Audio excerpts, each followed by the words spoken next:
Hey, welcome to an all-new edition of The Rundown with Ramon. My name is Ramon Ray. Glad you're here with me today. We're in for a treat. We're going to have a good show for you today, as we always do. And I'm glad you took the time to watch me today. If you don't know who I am, my name is Ramon Ray, publisher of zoneofgenius.com. Started 5 companies, sold 3 companies, authored 5 books, and so much more. All we do with The Rundown with Ramon is ask for a few minutes of your time to give you the top things you need to know to live your best life or start or grow your business, an eclectic mix of a variety of things for business and for life. So thanks for joining me here on The Rundown with Ramon. Don't forget to comment. Don't forget to share. Don't forget to like. Don't forget to emoji. Do all the things. I appreciate you being here, and I know you appreciate me being here because you're watching The Rundown with Ramon. We have quite a bit in store for you today. How to be your best despite the passing years. The latest online culture war is humans versus algorithms. Dave Ramsey talks about 5 ways to prioritize that actually do work. 4 lessons for anyone from the FIRE movement. Interesting what that stands for. You'll find that in a bit.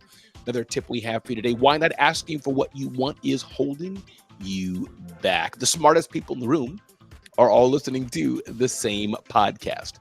Some inspiring ways to appreciate time in your daily routine. Money angst. You might consider working with a therapist. And finally, I'm a financial planner, and over 15 years, I've seen my wealthiest clients have the same 3 habits. Again, everybody, this is The Rundown with Ramon. Glad you're here today. Sit back, relax, buckle up, and get ready. And if your day's not been so great, not been going so well, I'm glad I can spend some time with you and today and making your day maybe that much better. If your day's been great, it's already been fantastic, well, we can spend the time together to have a great day. So sit back and let's get ready to start The Rundown with Ramon.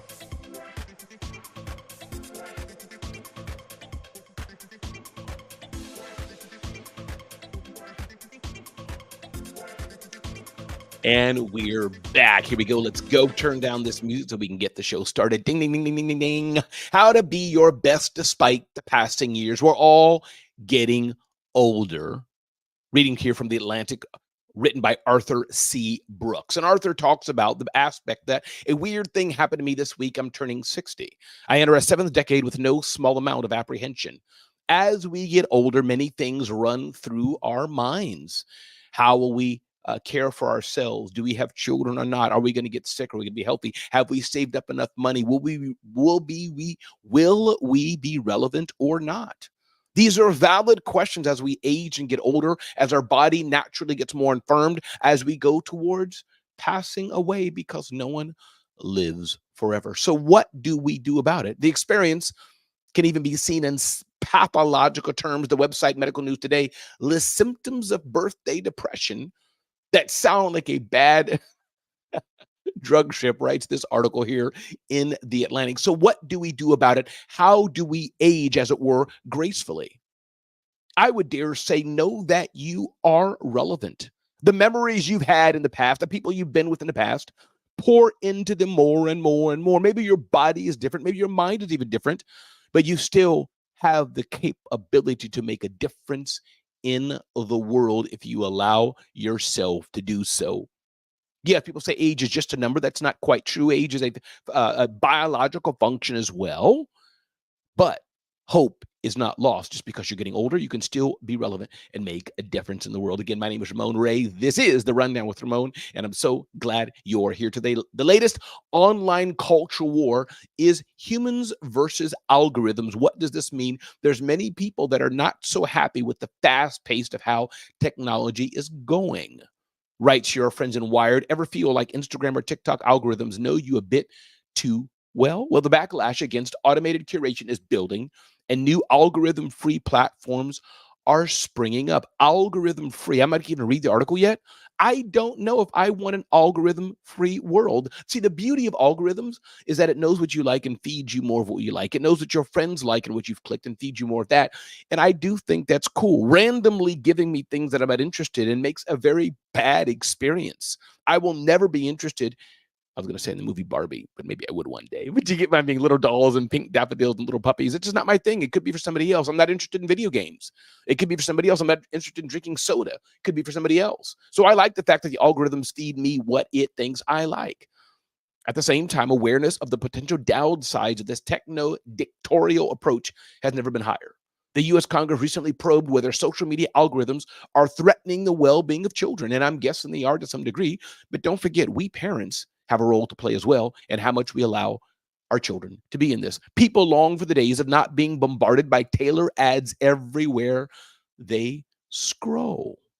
So I get it. No one wants to feel that they're being watched, feel that they're being targeted. But guess what, people? We are. The price of being on these tools is you. You are the product. Posts on the platform are displayed in chronological order. All the users can choose between seeing a feed of content only from friends and a fire hose of everything posted to the service from PIFYI. PIFI, I guess that's what it's called. So curious, do you like algorithms knowing what you're clicking, knowing what you're doing, and feeding you appropriate content? Or do you not like that? It says here on Spread, users can't create or upload original text or media. Instead, all posts on the platform are links to content from other services, including news articles, songs, and video. Users can turn their chronological feeds by following other users or choosing to see more of certain types of media. So yes, the algorithms are there, and many people may seem that they're getting a bit tired of the algorithms feeding us all the data, all the things. But I think there's pros and cons, and I think algorithms do have their place. I like being shown ads that are tailored to me. If you've just joined in, welcome to The Rundown with Ramon. Don't forget to comment, like, share. Let me know you're listening to The Rundown with Ramon. Let others know you're here listening to The Rundown with Ramon. So where do you stand on this? The latest online culture war is humans versus algorithms. DM me and let me know on Instagram, Twitter, Threads, LinkedIn, Instagram, as it were. Facebook, wherever you can reach me. Let me know what you're thinking and that you're watching The Rundown with Ramon. Ding, ding, ding, ding, ding, ding, ding. 5 ways to prioritize that actually do work. Prioritization is one of the keys to living our best lives. And if we are not prioritizing, that means we're living an inefficient life, I dare say. So what are 5 ways we can prioritize, written by Ken Coleman at Ramsey Solutions? 1, understanding the importance of prioritization. There's 5 things that prioritization can help you do. 1, can help you create life balance. Number 2, manage your time and money. 3, make decisions. 4, feel confident. And 5, feel less stress. So how do you prioritize your life? And I think 1, take ownership of your time.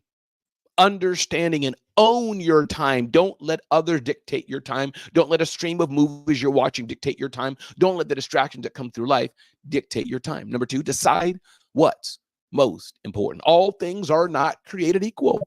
What's most important that you need to do in this given amount of time? Use the prioritization pyramid. So there's a pyramid that you can do to prioritize how things work. Weekly priorities, friends, work, exercise, church, family, whatever's prioritization for you.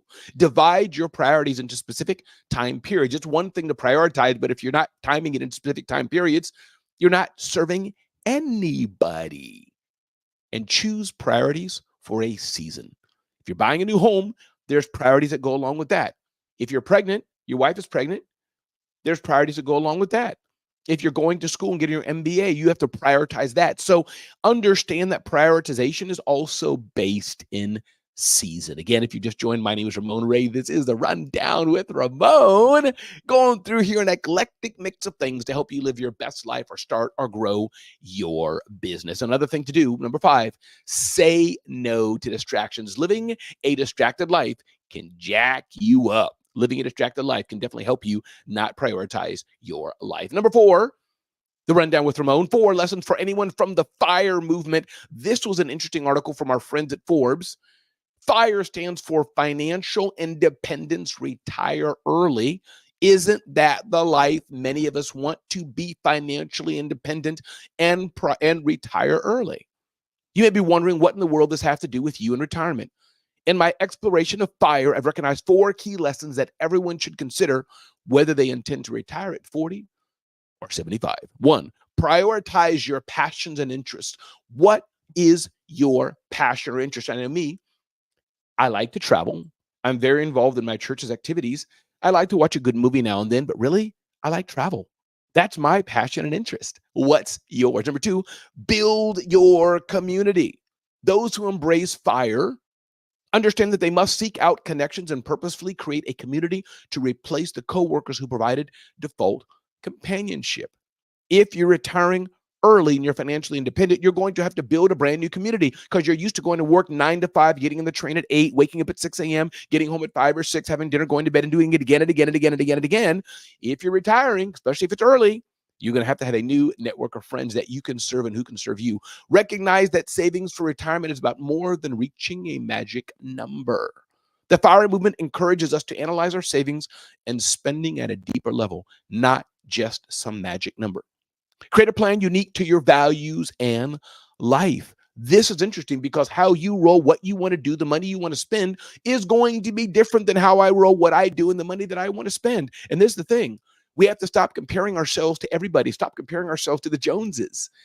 It's important to live the life we want. If you're watching the Rundown with Ramon, comment. Let me know you're watching. Let me know what you think about what we're sharing about today. Love to hear from you. Again, this is the Rundown with Ramon. If you can't comment, DM me on Instagram, Ramon Ray Smart Hustle. Reach out to me on Twitter, on Threads, LinkedIn. Let me know you're watching the Rundown with Ramon. Ding, ding, ding, ding, ding, ding, ding. Next up, why not asking for what you want is holding you back. Lenny's newsletter, great newsletter, Lenny's newsletter, talks about this. Kenneth Berger coaches startup leaders on how to prevent burnout, advocate for their desired life, and make a meaningful impact in the world. He spent more than 20 years in the tech industry, is a former founder backed by top investors, and yada, yada, yada, yada. Currently, he's writing a book, Ask for What You Want, in which he aims to share actionable strategies. And here's a few things in that book. Why asking for what you want is impactful. Some of you go through life in silence, not asking for what you want, not making the ask and wondering why your life is not impactful, as fulfilling as it could be, because you're not asking for what you want and it's holding you back. 3 steps to effectively ask for what you want. Challenges that arise when people struggle to ask for what they want.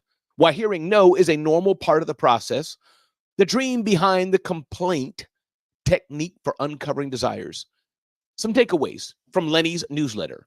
Asking for what you want comes down to integrity, being honest about your capabilities, desires, and boundaries. Learn to respect a no. This means not under-accepting or over-accepting it. Practice the dream behind the complaint. When you catch yourself complaining, use it as an opportunity to uncover what you truly desire.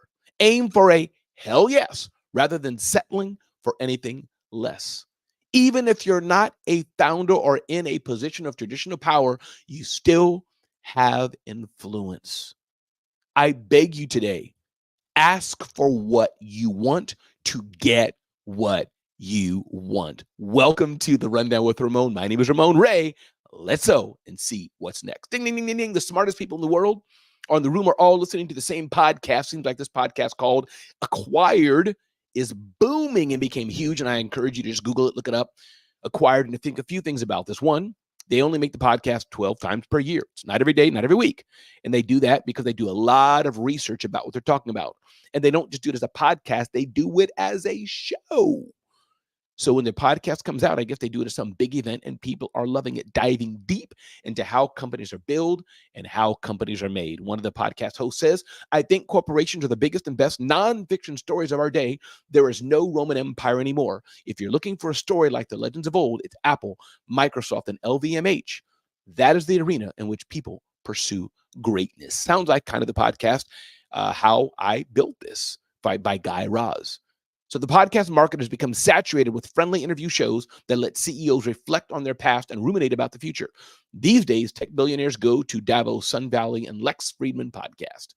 But no successful podcast breaks the rules of podcast success like Acquired. Again, they only do it 12 times a year, and it can be long as need to be. So I encourage you, as you're looking to do your next podcast, don't be afraid to be different, and definitely check out The Acquired. Moving on here in the Rundown with Ramon. Hey, Deanna, thanks for being here today. Glad you're here today. Glad you're here, Deanna. Indeed, and I'm happy indeed. Glad you're here listening. One of our amazing, amazing listeners, Deanna Lammerts, is in the house. Glad you're here. So The Acquired, great podcast that all of you should be checking out. So 3 inspiring ways to appreciate time in your daily routine as an entrepreneur. How can you do this? Writes Rochelle Esip.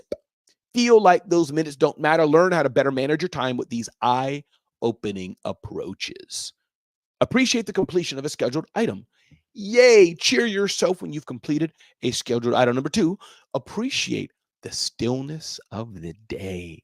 The stillness of the day. Appreciate that. The stillness of the day. Number 3, appreciate a change in your routine.